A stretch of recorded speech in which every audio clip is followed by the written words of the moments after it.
咁美國咧日日都好似就快唔掂咁樣啦，政府嚟緊又話會有啲債務違約，又轉頭咧吹緊6月係要加多次息，通貨膨脹又開始減緩等等等等，仲有好多嘅資深投資者咧又話要沽美元，美國政府又主動打壓緊 Bitcoin 啊同埋啲交易平台，咁唔通我哋真係要轉去買實金保值先得啦？咁但係身為幣圈信仰嘅你同我咧，其實仲有解決方法嘅，就係一啲根本位嘅穩定幣去幫我哋守保本。等我喺呢條片同大家介紹下。我知道大家咧其實都唔係十分之中意睇我啲工具嘅介紹片啦，不過有時間咧真係希望大家可以了解多啲，幫到你同我去做投資分析嘅工具。因為最佳例子就係一個知名嘅運幣器協議 Tornado Cash 咧，就喺啱啱前幾日嘅20號啊，遭到一個惡意嘅治理提案攻擊。最後咧佢唔單止係佢嘅協議治理權受到控制啦，仲要有啲巨鯨咁大量去拋售佢哋嘅代幣啊，導致到佢嘅治理代幣 TORN 嘅價格係有一個崩跌嘅。所以大家咧去了解多啲工具點用咧，係可以保障到我哋嘅投資嘅。知名避險基金經理人啊 Stanley Druckenmiller 啊，咁呢排咧就表示佢係做空緊美元啦，同時咧佢係對於近期嘅固定收益市場同埋股市咧都係唔會抱持一個樂觀嘅態度啦。Stanley 咧佢曾經係香港最知名嘅索羅斯啊，即係大家都聽過嘅投資基金管理公司旗下嘅量子基金，即係 Quantum Fund 嘅主要投資經理。咁喺佢嘅職業生涯30年內咧，實現咗每年超過30% 嘅投資回報率，已經係俾人叫做傳奇投資者之一嚟㗎啦。咁佢而家咧就管理住自己20億幾美金嘅財富。咁大家聽完呢啲資料都知呢條有咩料啦。咁佢又喺今年嘅4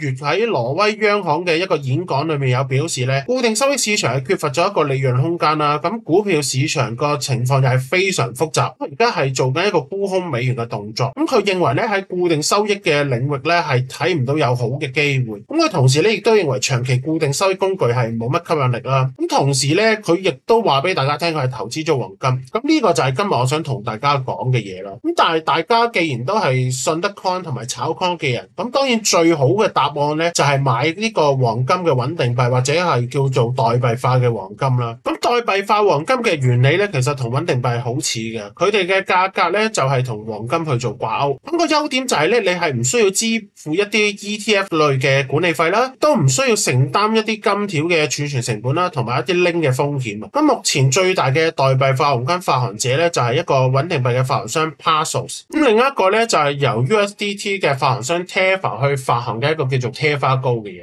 咁以呢個PXG 做例子啦，咁每一個 PXG 咧係由一個金恆安士啊，咁啊英文叫做 Troy Ounce 啊，咁一個 Troy Ounce 咧就差唔多係31.1公克嘅黃金去做支持嘅。咁佢就會將呢啲金咧儲存喺倫敦嘅 LBMA 金庫裏面。咁以目前嘅黃金價格當係2000蚊左右嘅嚟換算咧，差唔多20蚊美金咧，你就可以投資 PXG 噶啦。咁佢嘅贖回同埋一個創建咧，都係有美金同埋黃金兩種方法。咁表示咧，投資者係可以進行一個純粹嘅價格投資啦，即係話你個買賣係用美金結算去賺個價差啦，又或者好似平時咁咧，用一個數位資產嘅方式去儲存，等你有需要嘅時候咧，可以將佢轉翻做一個實體黃金。咁根據佢發行一個嘅白皮書啦，咁因為 Paxos 咧佢係一個國家特許嘅信託公司啦，佢發行嘅客戶資產咧同埋公司資產係都會分開存放嘅。咁同埋喺公司破產嘅情況下咧，其實係唔會成為咗公司財產嘅一部分。咁 Paxos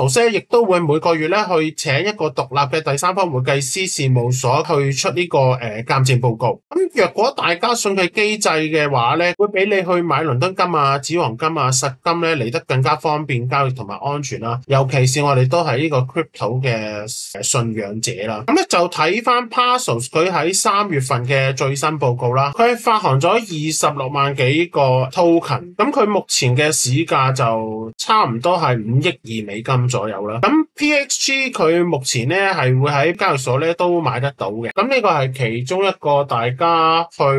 揾唔到好嘅一個代幣嗰時可以去考慮嘅一個選擇啦。咁第二個我哋要去留意嘅咧就係由 Tether 發行嘅 XAUT 啦。咁每一個代幣咧亦都係由一個金恆安士嘅黃金去支持啦。而佢嘅合約地址有顯示咧市值咧就4億8千萬左右啦。咁冇託管費同交易費嘅 gas fee 咧係佢嘅特點啦，佢只會喺你購買或者贖翻去嗰時咧就需要支付一次性嘅25基點嘅費用。咁如果你係想兌換成實體黃金啦，咁 Tether 亦都可以幫你將呢個實體金條咧運送到瑞士裏面嘅任何一個地址，咁但係要另計呢個運送成本。不過咧實體嘅交收咧係受限於實體黃金嘅固定規格啦，咁呢樣嘢就同 PXG 一樣嘅，係需要有超過430個 TOSEC 嘅XAUT 咧先可以去贖翻個實體金條。咁若果咧你對嚟緊嘅 Bitcoin 啊、以太幣啊，甚至唔同類型嘅美元穩定幣都係有啲驚嘅話咧，覺得要睇定啲咧，咁其實呢兩隻代幣化黃金咧，其實都係值得你哋去留意係唔係適合你去做一個避險工具。